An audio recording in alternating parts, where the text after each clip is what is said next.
हर साल पाकिस्तान में सैकड़ों नौज़ायदा बच्चों को कचरे की तरह फेंक दिया जाता है। कभी वो गलियों में, कभी कब्रिस्तानों में, कभी रोड के किनारे पर, या कभी बाकायदा कचरे के ढेरों से। कुछ कदरन खुश नसीब हो जाते हैं, उनकी जानें बच जाती हैं। अगर मैं आपको कुछ किस्से याद करवाऊं तो पिछले साल दिसंबर में बहावल नगर में एक नौज़ायदा बच्चे को रोड के किनारे पर छोड़ दिया गया था। वो इतनी कमज़ोर थी कि उनकी आवाज़ भी नहीं निकल रही थी, और जो लोगों ने उस वक्त उसको नोटिस किया जब उन्होंने देखा कि कुत्ते किसी चीज़ को खाने की कोशिश कर रहे हैं। वहाँ पर फिर पुलिस आ गई और बच्चे को बचा लिया शदीद ज़ख्मी हालत में।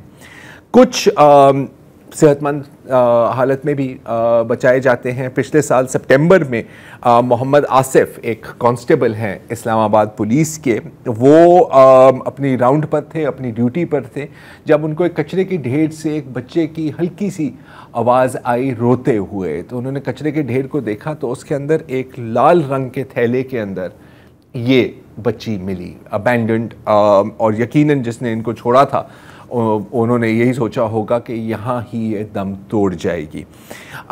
फिर इस साल इसी माह बल्कि मेजर वकास जो पाकिस्तान आर्मी के अफसर हैं, उनको एक छोटी बच्ची मिली जिनको नौशेरा के एक मुकामी कब्रिस्तान में छोड़ दिया गया था।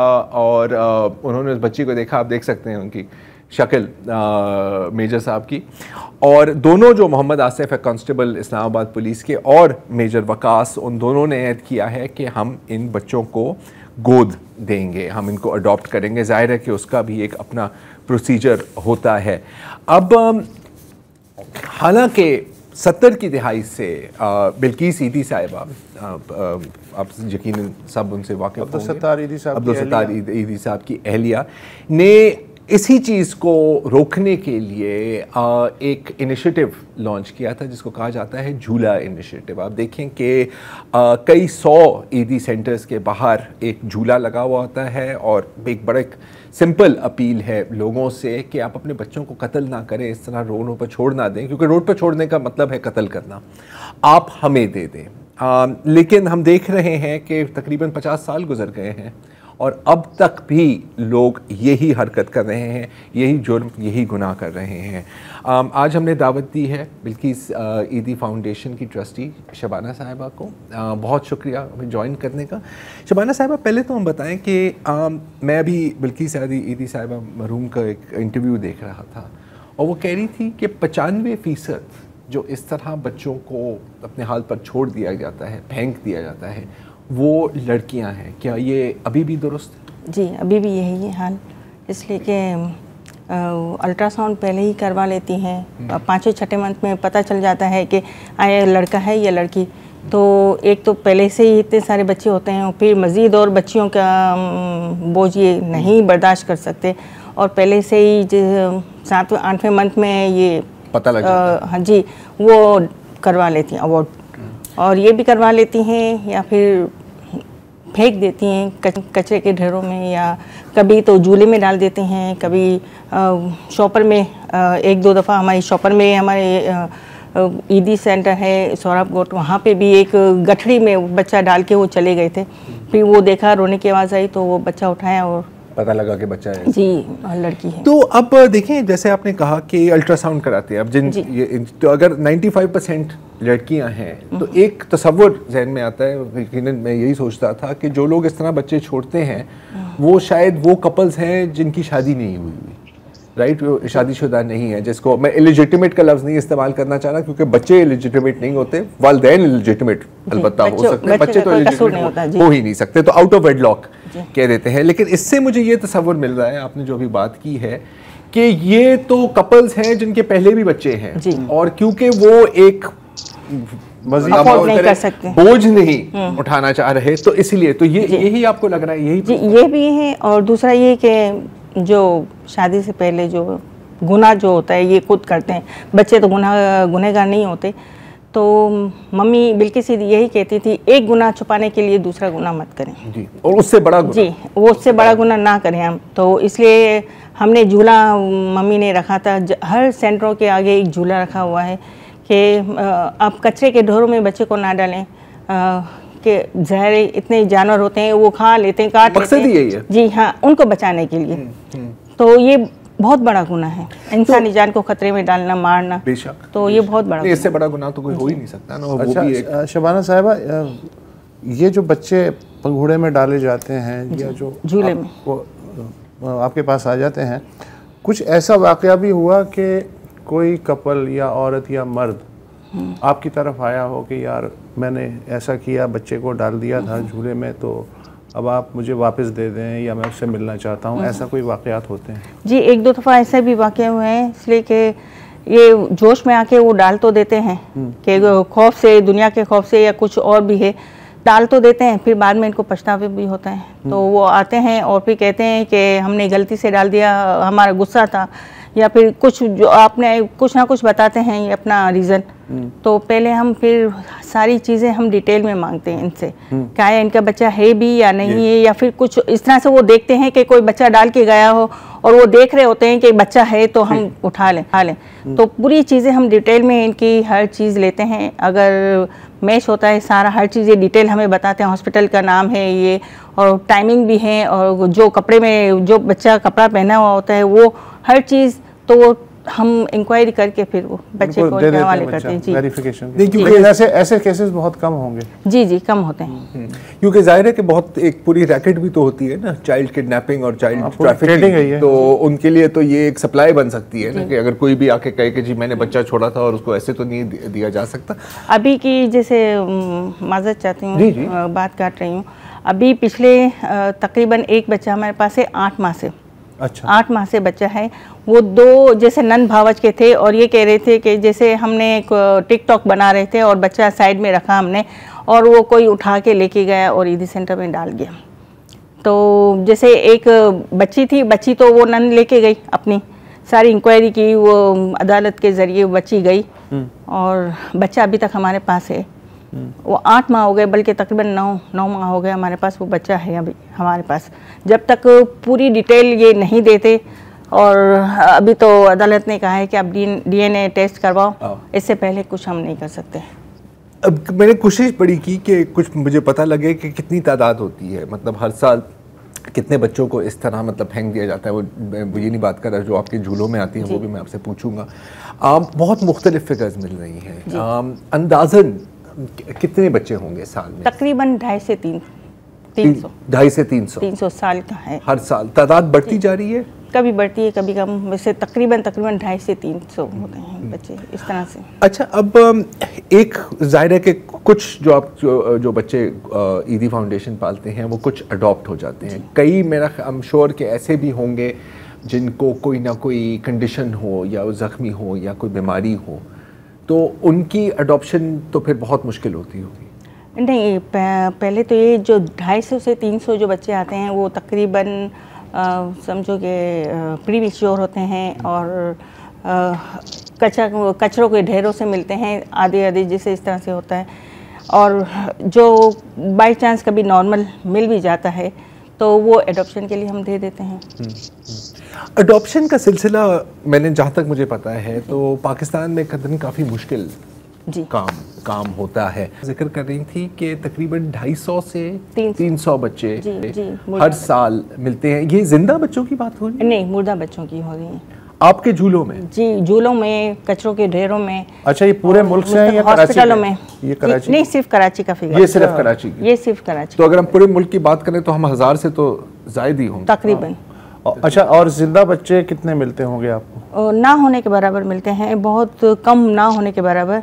और ज़्यादातर बच्चे एबनॉर्मल बच्चे भी होते हैं, जो नाबीना होते हैं, जिसके हाथ पाँव नहीं होते, किसी के पाँव नहीं होते, किसी के हाथ। वो अभी एक बच्चा है बिल्कुल हाथ पाँव दोनों मुड़े हुए हैं बिल्कुल। तो कोशिश करते हैं, हॉस्पिटलाइज करते हैं। पहले तो मैं हॉस्पिटल ही भेजती हूँ बच्चों को, जैसे ही अगर इस तरह से बच्चे भी आते, प्री मैच्योर ज़्यादा आ रहे हैं, और जो 15-15, 20-20 दिन तक हॉस्पिटल में एडमिट होते हैं, हम प्राइवेट तौर पर करवाते हैं।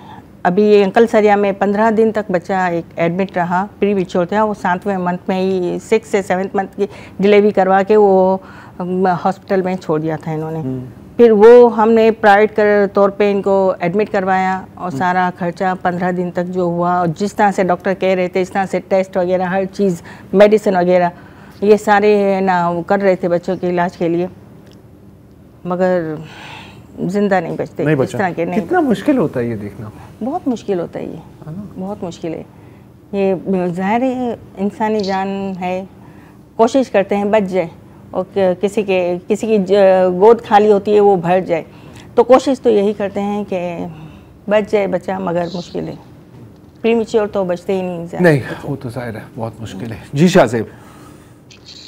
शबाना जी, मैं ये जानना चाह रहा था, आपने बताया कि जो अबैंडन होते हैं बच्चे, उनमें से अब सुनने में तो ये लग रहा है कि काफ़ी लोग इसलिए छोड़ जाते हैं कि बस दफनाने के लिए वो आपका काम रह जाए, लेकिन जो लोग बच जाते हैं, जिनका इलाज कराते हैं, प्रीमेच्योर होते हैं, सर्वाइव कर लेते हैं, उनकी फिर अडॉप्शन का ज़रा बताएं कि क्योंकि मैंने इस हवाले से देखा है काफ़ी कंट्रोवर्सीज भी रही हैं, और अगर लीगल प्रोसेस फॉलो ना हो तो मसले मसाइल भी हो जाते हैं। तो इसको आप कैसे इंश्योर करते हैं कि बच्चा अगर किसी के पास जा रहा है तो वो सही हाथों में जा रहा है?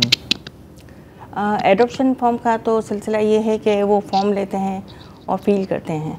तो सबसे पहले तो हस्बैंड वाइफ का हम इंटरव्यू कर लेते हैं कि फैमिली अच्छी है, इनका रिलेशन कैसा है, मियाँ बीवी का, इनके जो रिश्तेदार हैं, सास ससुर, वो इनके father in law and mother in law, वो एग्री हैं या नहीं है, इसलिए कि वो बच्चा उसी फैमिली के एक हिस्सा बनने वाला होता है। तो ये सारी हम डिटेल इनसे लेते हैं, और जब तक हम सेटिस्फाई नहीं होते हम आगे नहीं बढ़ते। और ज़ाहिर फॉर्म तो पहले से ही इतने ढेरों ढेर पड़े हुए हैं हमारे पास, और बच्चे नहीं आ रहे, ज़्यादातर बच्चे मुर्दा ही आ रहे हैं, तो ये सिलसिला कम हो गया है, बहुत ज़्यादा कम हो गया। ये जो सिलसिला है शबाना बीबी, कि आप कह रहे हैं कि अब ज़्यादातर जो बच्चे, आपने कहा कि जिंदा तो ना होने के बराबर, जी, ये अब की बात है, पहले तो ऐसे ही था या ये कुछ चीज़ हमेशा से ऐसा है? हमेशा से ऐसे ही था? अभी ज़्यादा हो गई। मतलब अभी पिछले बहुत क्या ज़्यादा साल 2 साल में कितना? तकरीबन 3 साढ़े 3 साल से तो हमने फॉर्म क्लोज ही रखे हुए हैं। मतलब अडॉप्शन का सिलसिला ही बंद है? बंद है। नए फॉर्म कुछ भी नहीं ले रहे हम, बच्चा ही नए जो फॉर्म होते हैं वो कुछ भी नहीं ले रहे, इसलिए कि जो पुराने हैं, अगर बच्चा बच जाता है या थोड़ा सा सही बच्चा है तो वो हम दे देते हैं एडॉप्शन के लिए, ये सारा प्रोसीजर करके। और बाकी जो एबनॉर्मल होते हैं बच्चे जो, तो वो तो कोई नहीं लेता, वो हमारे पास ही होते हैं बच्चे।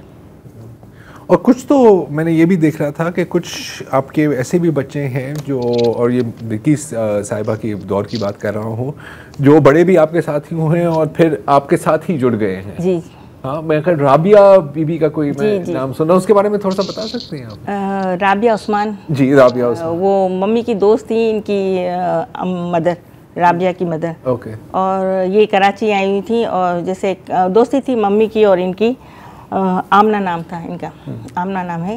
इनकी मम्मी की और इनकी बहुत अच्छी दोस्ती थी, तो इनके पास औलाद नहीं थी, तो इन्होंने कहा कि मुझे बिल्किस एक बेटी दे दो आप। तो उसी टाइम पे जैसे समझो कि वो रुकी हुई थी वहीं पे, अमेरिका में थी और ये यहाँ पे आई हुई थी। तो ये सिलसिला था कि उसी दौरान 2-3 हफ्ते में या कुछ, ये वो बच्ची आई और मम्मी ने इसको आमना को बुलवाया और कहा कि ये आपके लिए बच्ची मैंने आई है, तो आप एडॉप्ट कर लो। ये बच्ची माशाल्लाह बहुत इंटेलिजेंट और बहुत समझदार, और माशाल्लाह बहुत मम्मी से और बहुत समझो कि नानी की तरह वो। और जब भी मम्मी, जी, जब भी मम्मी अमेरिका जाती थी तो वो बहुत इनकी समझो प्यार मोहब्बत और हर चीज़, जी हाँ, अपने हाथों से खाना बना रही थी और बना कर इनको खिलाती थी, तो बहुत ज़्यादा। और मम्मी की डेथ पे बहुत ज़्यादा ये रही थी, बहुत ज़्यादा। तो वो कहाँ काम करती हैं? वो अमेरिका में होती हैं। अच्छा, चलिए एग्जैक्ट डिटेल। हाँ, अमेरिका में होती हैं वो। अच्छा, ये जो आपने एडॉप्शन की बात की कि जब बच्चे ही नहीं हैं और हैं भी तो जाहिर है कि छानबीन करके देते हैं। अच्छा, पाकिस्तान जैसी सोसाइटी में छानबीन अगर आप करें भी तो खासे चैलेंजेस होते होंगे कि मसलन कुछ नहीं पता कि ये स्मगलिंग के लिए है या बच्चों को किसी और शक्ल में इस्तेमाल करना चाहते हैं, या जेन्युइन क्लाइंट हैं जो अपने इस बच्चे को औलाद की तरह रखेंगे। और इस सिलसिले में ज़ाहिर है कुछ क़वानीन भी होंगे जो मुल्की क़वानीन होते हैं। तो ये जो क़वानीन हैं वो आपके ख़्याल में सख्त हैं या इनमें कोई तब्दीली होनी चाहिए ताकि ये जो इंसानी मसला है बहुत अच्छे तरीके से हल हो सके? मसले का हल ये है कि अगर बच्चा यहाँ से एडोप्ट लेते हैं, फिर बाज़ दफ़ा ये कहते हैं कि वो एक जायदाद का चक्कर भी होता है इनका कि ये एडोप्ट वाला बच्चा है, इसका हिस्सा तो होगा इसको ना दें, हम जायदाद में से हिस्सा ना दें, तो ये भी होता है। और तो यही हम फैसल हम यही सोच रहे हैं कि अगर कुछ जैसे इनके बच्चे के नाम पे कोई चीज़ हो, कोई जायदाद प्रॉपर्टी या कुछ और जैसे, तो ये होना चाहिए कि आगे जाके इनको मसला ना हो। ये कानून में तरमीम होना चाहिए। अच्छा, अब तक हम जो है ना पूरा वक्त नौज़ायदा बच्चे जो हैं कुछ दिन के या कुछ महीने के उनकी बात कर रहे हैं। क्या इस तरह के भी केसेस आते हैं कि जैसे कोई 5-6 साल का बच्चा है या 10 साल का बच्चा है, वो अबेंडन कर दिया किसी भी वजह से, और वो केसेस आपके पास आ गए और फिर आपने उन्हें या तो किसी ने ले लिया या आप ही ने उसको पढ़ाया लिखाया, जो भी करना है किया? इस तरह के केसेस भी आते हैं आपके पास? बड़े बच्चे हम नहीं देते एडॉप्शन के लिए। अच्छा, वैसे आते हैं आपके पास? जी आते हैं, और वो ज़ाहिर वारिस होते हैं इनके, वो खुद दाखिल करवा के जाते हैं बच्चों को। पिछले साल एक साथ 3 बच्चे आए थे, भाई बहन ही थे। अच्छा, 2 बहनें और 1 भाई। उनके वालिदैन दाखिल करा के? जी, मामू दाखिल करवा। क्या कहते हैं वो, क्यों दाखिल? वो बाप ने दूसरी शादी कर ली, माँ ने दूसरी शादी कर ली, और इनका कोई बच्चे, हाँ जी हाँ, और वो अफोर्ड नहीं वो कर बच्चे अफोर्ड नहीं कर सकते, या दूसरे शौहर रखना नहीं चाहते बच्चों को, पहले शौहर के बच्चों को रखना नहीं चाहते। तो तीनों बच्चे फिर हमारे पास थे। फिर बाद में इनका जो दूसरे शौहर से जो बच्चा हुआ वो एबनॉर्मल बच्चा था। फिर वो भी इसने कहा था कि ये भी मैं दाखिल करवा जाऊँ, तो मैंने कहा कि ये ईदी सेंटर है, इस तरह से थोड़ी आप पैदा करते जाओ और बस कहो मुझे नहीं चाहिए, ये आप रख लें। हाँ, तो फिर जैसे कोई आप शर्ट खरीदते हैं, उसमें कोई छेद होता है तो आप कहते हैं यार ये मैं वापस ले रहा हूं, फेंक दें हम उठा के। इस तरह से तो नहीं होना चाहिए। अपनी औलाद है, जैसे भी है पालो पोसो, ये जाए, इनका फ़र्ज़ है, औलाद इनकी है, इन्होंने पैदा किया तो अपने पास रखें। ये नहीं कि कचरे के ढेर में फेंक दें या कुछ और है, तो इस तरह से नहीं होना चाहिए। अच्छा, ईदी साहब जो हैं, हज़ारों बच्चे हैं जिनकी वल्दियत पे अब्दुल सत्तार ईदी का नाम है जी। मेरा ख्याल है ये रिवायत अब भी चल रही होगी। अभी जो बड़े बच्चे हो रहे हैं और जिनके NIC भी बनते हैं, तो ईदी के नाम से ही होता है। मुझे बात बताएं, जब अब आजकल की मैं बात नहीं कर रहा, क्योंकि आजकल तो आप कह रहे हैं ना कि ज़्यादा मुर्दा हालत में अनफॉर्चुनेटली पाए जाते हैं। जो बच्चे वहाँ पर बड़े होते हैं और होश संभालते हैं, राइट, सकीनन एक वक्त आता होगा कि वो आपसे या किसी से पूछते हैं कि क्या हुआ, हमारा क्या हुआ, हम यहाँ हैं कैसे, हमारे वालिदैन कहाँ हैं। ये कितना मुश्किल सवाल होता होगा, इसका जवाब कैसे जवाब देते हैं इसका?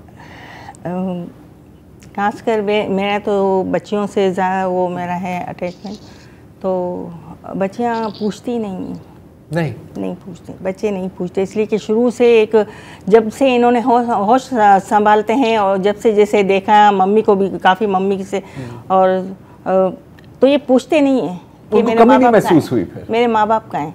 हम पूछते भी हैं कि आपको आपका घर पता है, माँ बाप का पता है, बस हमें नहीं जाना वहाँ पर, हमें यहीं पे रहना है, हमें कहीं नहीं भेजो, अपने पास ही रखो। ये इनके सवाल होते हैं। बच्चे बड़े हो जाते हैं तो फैसल इनको हुनर सिखाते हैं, तालीम तो देते हैं, हुनर भी सिखाते हैं, टेक्निकल स्कूल्स इन्होंने स्टार्ट किए।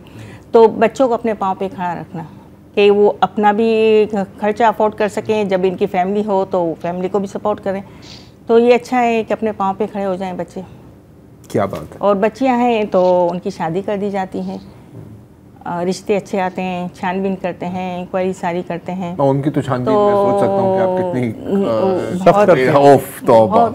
बहुत जब तक हम सेटिस्फाई नहीं होते, मुतमईन नहीं होते, तो हम बढ़ते नहीं आगे। क्या बात है। तो जी शबाना साहिबा, आपका बहुत बहुत शुक्रिया। मेरा ख्याल है बहुत अहम मौजू है, इस होनी चाहिए। और अगेन जब एक सहूलत है तो मतलब अपने इस तरह बच्चों को वैसे तो नहीं अबैंडन करना चाहिए, लेकिन ज़ाहिर है कोई ना कोई किसी की जायज़ मजबूरी भी शायद हो।